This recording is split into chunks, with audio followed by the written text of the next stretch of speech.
Hi friends, welcome back to ಬೊಂಬೆ ನಾಡಿನ ಕೈ ರುಚಿ. ಇವತ್ತು ನಾನು ನಿಮಗೆ ಹುರ್ಗಡ್ಲೆ ಹಾಕಿ ಚಟ್ನಿ ಪುಡಿ ಮಾಡೋದನ್ನ ತೋರಿಸ್ತಾ ಇದ್ದೀನಿ.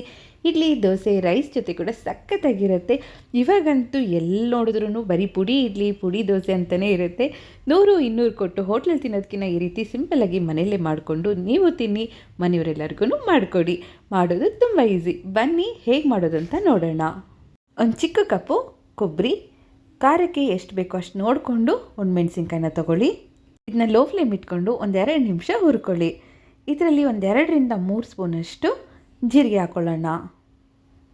ಕೊಬ್ಬರಿ ಮತ್ತು ಮೆಣಸಿನ್ಕಾಯಿ ಫಸ್ಟ್ ಹುರ್ಕೊಳ್ಳಿ. ಅದಾದಮೇಲೆ ಜೀರಿಗೆನ ಸೇರಿಸ್ಕೊಂಡು ಒಂದು ಸ್ವಲ್ಪ ಲೈಟಾಗಿ ಫ್ರೈ ಮಾಡಿಕೊಂಡು ಸ್ಟವ್ ಆಫ್ ಮಾಡಿ ತಣ್ಣಗಾಗಬಿಡಿ.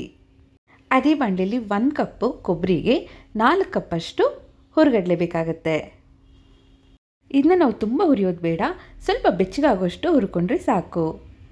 ಇದರಲ್ಲಿ ಸ್ವಲ್ಪ ತೊಳೆದು ಒರೆಸಿರೋ ಅಂಥ ಕರಿಬೇವು ಸೊಪ್ಪನ್ನ ಸೇರಿಸ್ಕೊಳ್ಳೋಣ. ಇದನ್ನೆಲ್ಲ ಲೋ ಫ್ಲೇಮ್ ಇಟ್ಕೊಂಡೇ ಹುರ್ಕೊಳ್ಳಿ. ಸೀದೋದ್ರೆ ಟೇಸ್ಟು ಚೆನ್ನಾಗಿರಲ್ಲ. ಹುರಿದ ಮೇಲೆ ಸ್ಟವ್ ಆಫ್ ಮಾಡಿ ತಣ್ಣಗಾಗಬಿಡಿ. ಇದಕ್ಕೆ 1 ಹಿಡಿಯಷ್ಟು ಬೆಳ್ಳುಳ್ಳಿ ಬೇಕಾಗುತ್ತೆ. ಬೆಳ್ಳುಳ್ಳಿ ಹಾಕ್ಕೊಳ್ಳೋಣ. ಇದನ್ನೆಲ್ಲ ಮಿಕ್ಸಿ ಜಾರಲ್ಲಿ ಹಾಕ್ಕೊಂಡು ರುಚಿಗೆ ಎಷ್ಟು ಬೇಕೋ ಅಷ್ಟು ಉಪ್ಪು ಹಾಕ್ಕೊಳ್ಳೋಣ. 1/4 ಟೀ ಸ್ಪೂನ್ ಅರಿಶಿನ, ಸ್ವಲ್ಪ ಇಂಗು, 1/4 ಟೀ ಸ್ಪೂನ್ ಮೆಂತ್ಯದ ಪುಡಿ ಹಾಕ್ಕೊತಿದ್ದೀನಿ. ಇದು ಆಪ್ಷನಲ್ಲು, ಬೇಡ ಅಂದರೆ ಸ್ಕಿಪ್ ಮಾಡ್ಬೋದು. ಇದನ್ನ ಒಂದು ರೌಂಡು ರುಬ್ಕೊಳ್ಳೋಣ. ಅದಾದಮೇಲೆ ಹುರ್ಗಡ್ಲೆ ಸೇರಿಸ್ಕೊಳ್ಳೋಣ.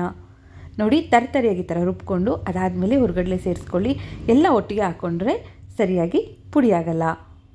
ನಾನು ಮಾಡೋ ರೆಸಿಪೀಸ್ ನಿಮ್ಗೆ ಇಷ್ಟ ಆದರೆ ದಯವಿಟ್ಟು ಸಬ್ಸ್ಕ್ರೈಬ್ ಮಾಡಿ. ಹಾಗೆ ವಿಡಿಯೋನ ನಿಮ್ಮ ಫ್ರೆಂಡ್ಸ್ ಎಲ್ಲರಿಗೂ ಶೇರ್ ಮಾಡಿ. ನೋಡಿ, ಈ ಥರ ತರಿಯಾಗಿ ಪುಡಿ ಮಾಡ್ಕೊಳ್ಳಿ. ಇವಾಗ ಹುರ್ಗಡ್ಲೆ ಚಟ್ನಿ ಪುಡಿ ರೆಡಿಯಾಗಿದೆ. ಸರ್ವ್ ಮಾಡೋಣ ಬನ್ನಿ. ನೋಡಿದ್ರಲ್ಲ, ಹುರ್ಗಡ್ಲೆ ಚಟ್ನಿ ಪುಡಿ ಎಷ್ಟು ಈಸಿಯಾಗಿ ಮಾಡ್ಬೋದು ಅಂತ. ನೀವು ಟ್ರೈ ಮಾಡಿ. ಖಂಡಿತವಾಗ್ಲೂ ನಿಮ್ಮ ಮನೇಲಿ ಎಲ್ಲರಿಗೂ ಇಷ್ಟ ಆಗುತ್ತೆ. ನಿಮ್ಮೆಲ್ಲರಿಗೂ ಇಷ್ಟ ಆದರೆ ಏನು ಮಾಡಬೇಕು? ಲೈಕ್ ಮಾಡಿ, ವಿಡಿಯೋನ ನಿಮ್ಮ ಫ್ರೆಂಡ್ಸ್ ಎಲ್ಲರಿಗೂ ಶೇರ್ ಮಾಡಿ. Thank you.